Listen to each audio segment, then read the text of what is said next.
Welcome to Investing in Comic Books. I'm Terry Hoknes. Today on our show, we're going to look back at another classic comic book and we're going to decide how good of an investment it is. We're going to look at the pros and cons of this particular book. Today we choose Amazing Spider-Man issue 121 from Marvel, 1973. This book is now 40 years old. Few comics in the entire history of comics have achieved the kind of milestone status as this one has. This issue featured the death of Gwen Stacy, which rocked the Marvel Universe at that time. Deaths in comics of major characters was almost unheard of at that time. And this was also a time when the reader and the collector really didn't know it was coming up. And they had to buy it at their newsstands when they came out. And, it took everybody by surprise. And of course, it was a follow-up to Amazing Spider-Man 122, which had another tragic death coming up.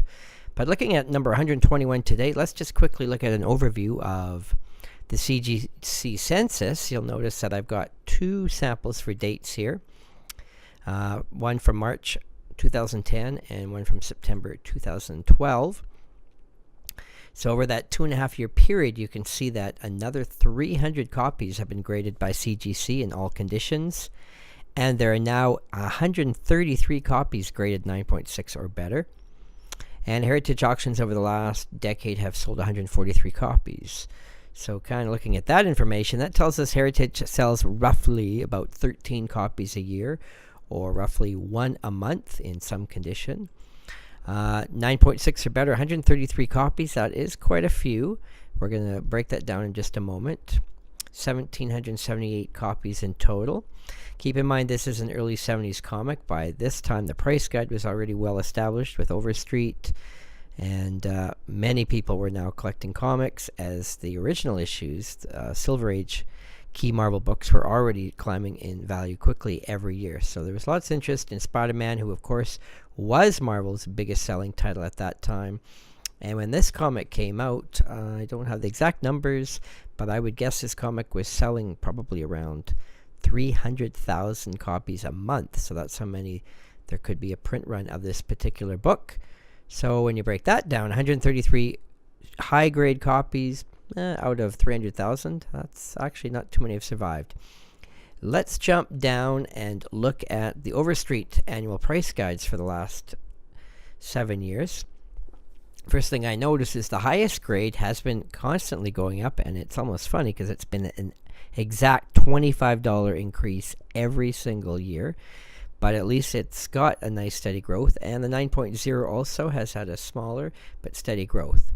But what I notice is for the 8 and any grade less, it's just about been stalled for the last 7 years straight. So already I'm going to say, if you're planning to invest in this book with an 8 or less, if it's ungraded, it ain't going up anytime soon. So I would not recommend it already based on these numbers. There's just no movement.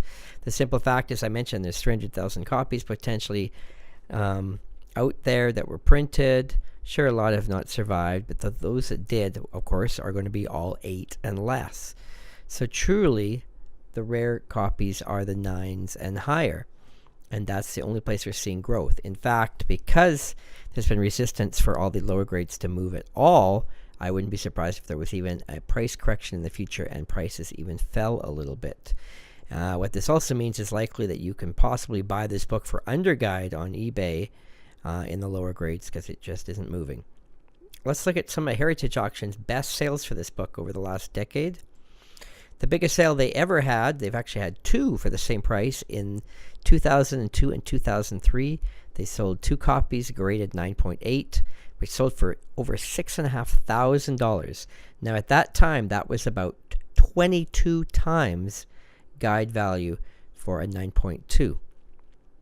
But they've had a more recent sale on the list. You'll see one from 2012, same condition, and it sold for $2,600. So that, based on the current guide, sold for about 5 times guide. So that is a big change. So what did we learn from that?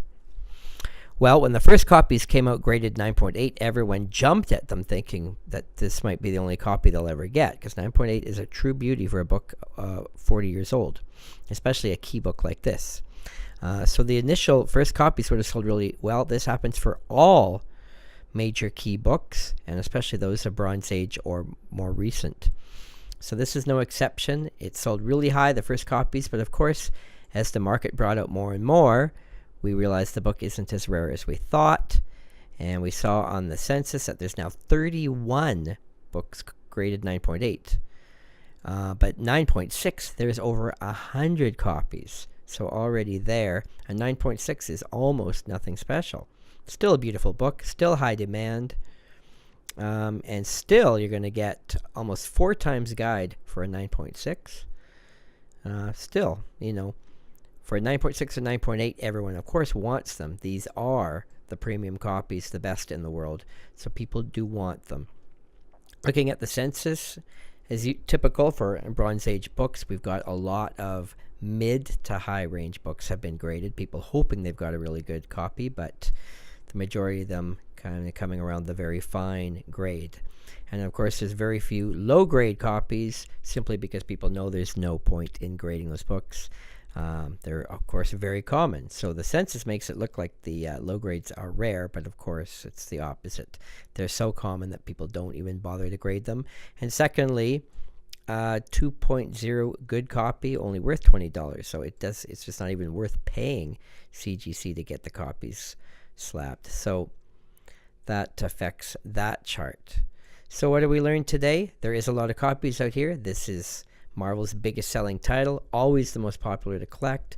That means demand is always high. It's always going to sell. This is one of the most important Spider-Man books of the last 40 years.